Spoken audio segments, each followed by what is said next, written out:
welcome back. So today is another therapy update video for Savannah. By the way, it's freaking snowing.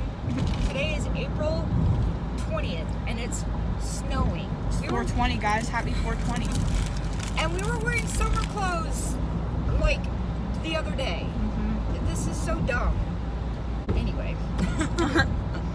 So, oh, and also we're eating while we're driving. Yep, and we have coffees. So how was your therapy?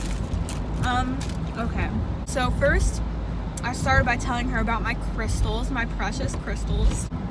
Then I told her about like my medium experience, which led to a conversation about grief. Because yesterday, y'all don't know this, but mom knows this, I kind of came home and like I got off the bus and I was just in a like really weird mood. Like I was just really upset for no reason, just kind of sad. Yeah, it was weird. And it just kind of came out of nowhere. Like nothing happened to me or anything, but yeah. And like part of it had to do with like my grandma, I think. So we talked about grief and she made a really cool analogy. So do you want to hear it about grief? Because we were talking about how everyone grieves in different ways, because sometimes I feel guilty for grieving 3 years later, you know? And so she was like, okay, imagine this. When someone dies, you have a box and you have a ball in the box and there's a little button and that's a pain button and the ball is constantly moving, right? And it can hit that button at any time, that pain button, and cause you pain. And that box starts off really small because it's fresh on your mind, it just happened. But over time, the box will get bigger, so it's less likely that the ball will hit your pain button, but when it does, because it still will, it'll hurt just as bad.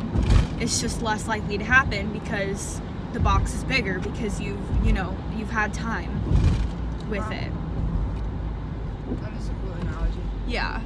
So I think that definitely made me feel better, because I think also like after a while people expect you to like get over it or whatever if they haven't experienced it or something. Yeah. I mean, I was even told by people within the first couple weeks that I should have already gotten over it, and that's so ridiculous.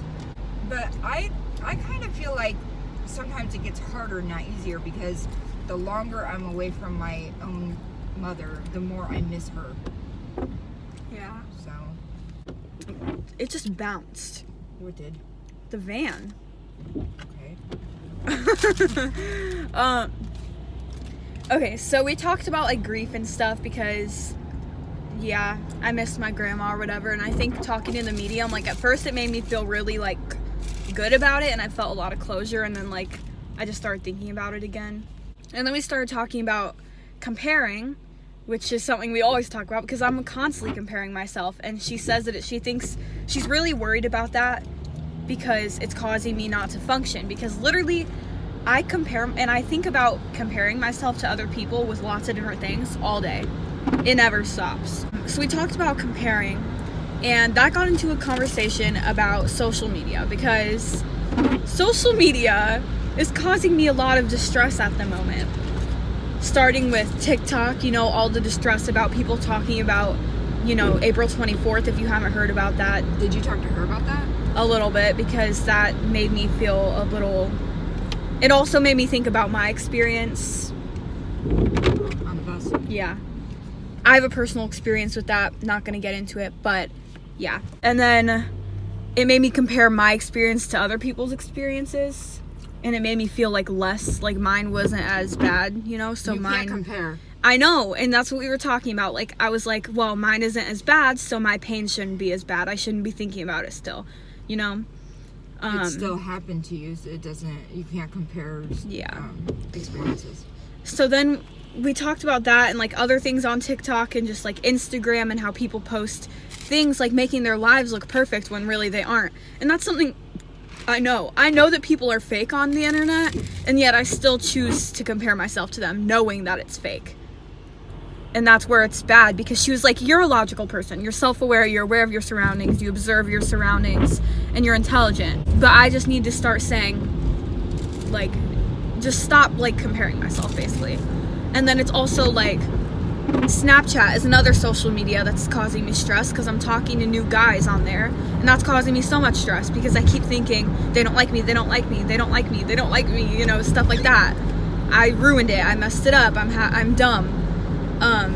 So social media in general is causing me stress, and comparing myself to others is just a huge thing right now. And so we talked a lot about that, and so she gave me some homework she gave me this paper, and I'll explain to you what it is. It's like a thermometer, right? So it's like low, mild, moderate, high, and extremely high, like temperature or whatever. And so for instance, the bottom is a 10 and it says alert and awake, and then it gradually goes up to 100, which is highest anxiety ever felt. So I'm gonna go based on these numbers, and when I'm doing something like watching TikTok or, you know, going on Instagram, I'm gonna rate how I'm feeling, like on a scale of 10 to 100 based on these ratings of like anxiety. And then I'm gonna distract myself with a replacement behavior, not social media related. Like I need to get up and like do either self-care, do something productive, like not on my phone, not on anything like that, not on technology. And then rate afterwards, does that make me feel better? And then I can rate other things throughout my day, like, you know, for instance, if I get up and make myself coffee in the morning, I can rate how I'm feeling then, and so I can see the patterns of what makes me feel good and what makes me feel bad. And she was like, seeing the numbers can really help you keep track and like really help you fully understand what, you know. So like your levels of anxiety through the day, and see how much anxiety you go through and why. So I'm gonna start keeping like a chart, and I have to do it like multiple times a day, every day for the next couple weeks. Sorry, every time we pass this street, I always look over there because that's where my great grandma used to live. So there's that. Did you talk to her about body dysmorphia? Yeah, did you talk to her about that at all? A tiny bit, like not like for a long time. It just kind of came up in the conversation for a second. I don't think you have that. I think you're just really insecure. I don't know. But I feel like I see my body differently than other people see me. Like I look at myself and I'm like, oh, I have a deformed face. See, I don't think you see it different. I think. Or I look at myself and I'm like, I'm so big. Focus on all the things that you perceive as flaws. Because I do the same thing. When I look at myself in the mirror, I focus on my. But that's flaws, body dysmorphia. And then the things that I hate. That's body dysmorphia though. And maybe everyone, kind of like with anxiety and stuff, everyone has body dysmorphia, but not body dysmorphic disorder. So maybe I'm experienced body dysmorphia, but not like the disorder. But anyway, so then I was like, okay. She's like, what things can you do instead of looking at social media all day? Because it's really hard to cut social media entirely out of your life, or take a break from it. Taking a break can make it worse when you go back. And she was like, you could cut it out of your life, but that's really hard to do. And I was like, yeah, no, I don't think I could do that. So I decided that I was like, okay, I'll probably, and then she stopped me right there. She was like, no, not I'll probably. And I was like, I will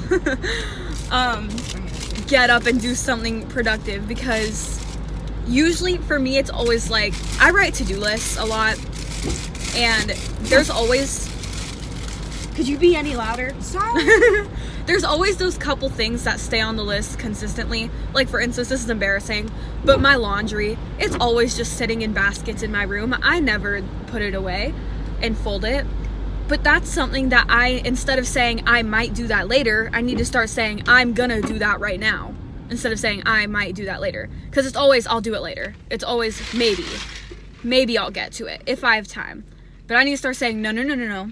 Get off your tablet, get off your phone, you're doing it now. Or like, no, you're getting up and doing some art, you're doing something else. I need to start saying that instead of maybe after this video, maybe then, you know? And I think another thing that I wanted to bring up was Christian YouTubers, because that's another thing where I compare myself. I've been watching, like, these videos from Christian YouTubers have been popping up on my feed. And it's been really, really bad, because one of my OCD obsessions is religion and the fear that I'm gonna like go to hell or something, or like sin, which I mean, everyone sins, it's inevitable, so I don't know why I'm so afraid of sinning, because it's gonna happen, but I have like that fear. And so watching these Christian YouTubers making me feel less of a Christian really makes it worse, and I need to stop clicking on those videos, because I know that it's gonna make me feel worse. I have talked to Savannah about this. We just had this conversation the other day too. Yeah, and I always explain whenever we talk about this that you don't have to be a churchgoer to be a Christian or believe in God or Jesus, because a lot of Christians that are like the people that go to church all the time, a lot of them are like hypocrites and judgmental. Not all of them, but a lot of them are very judgmental. So all that matters is your own personal relationship with God. It doesn't matter if you go to the church to pray. It doesn't matter if you read the Bible constantly. Like, that stuff is not so much what matters. Yeah. What matters is your relationship with God, and the fact that you ask for forgiveness when you do mess up. Yeah. You know, things like that. That's what really is important. Because the way they come across is they're like, ugh, you sinned. You chose to have sex before marriage. Ugh. Or ugh, you're gay. Or you're a Christian that believes and is okay with gay people. That's not good. And some Christians are like that. Well, and I don't like that. Those because people are all about the Old Testament. Yeah, they're making me feel bad for my beliefs and making me feel like I'm not a Christian for my beliefs, which in my beliefs, Christianity isn't about judging other people for sinning, because everyone sins. It's about loving everyone. Yeah. And including everyone. Being gay does not make you a terrible person, and being gay isn't the worst thing. Like, it doesn't mean anything. I don't understand why that's such a huge thing. God wouldn't have created gay people just to say you're not worthy of coming to heaven. Why is that such a worse sin than everything else? Or like judging people for having sex before marriage and stuff. Like, I don't know. It just bothers me that they try to judge other Christians who believe in that stuff, because to them, Christianity is obeying everything in the Bible, you know, which isn't really how I view it. I hate the fact that so many Christians are so terribly judgmental, and that's the reason why I stopped going to church, and it's also the reason why, like, even though I wished I could have raised my kids in church, I'm glad kind of that I didn't. But Savannah just now started being kind of okay with not going to church. Yeah. Because she used to be very much like, why won't you let me go to church? I want to go to church. Why don't we go to church? But it's kind of out of fear, because all my friends, my Christian friends, used to say, you're not a real Christian if you don't go to church. That's not true. You know, obviously I didn't grow up in the environment where I grew up with a church and people all around me saying, you're gonna go to hell if you do this and that. I didn't grow up in that environment, but I feel like if I did, that would have affected me a lot, because I felt like if I didn't go to church, I wasn't practicing my religion the right way, which isn't true. And recently I have just like realized what it, like, I just kind of realized, what am I trying to say? I just recently came to the conclusion that I don't have to do all that, and all these Christians that try to shame other people for not doing that are honestly in the wrong. Yeah. So they're doing what God tells you not to do by judging others. And like, I did grow up in church, but it wasn't until I was an adult and looked back at my experience at that church that I realized that certain things that went on in that church were like fake or wrong or over exaggerated, or, you know, it's like things that you don't notice as a kid, but like now I look back on it and I'm like, I don't think that's really how it goes and stuff. And I was watching a Christian YouTuber video the other day, and they were doing a Q&A, and they got asked what they felt about the LGBTQ community, and this answer kind of bothered me. They were like, oh, I've had lots of gay friends, and I love them, you know, they're, you know, homosexuals are just, you know, they can be great people.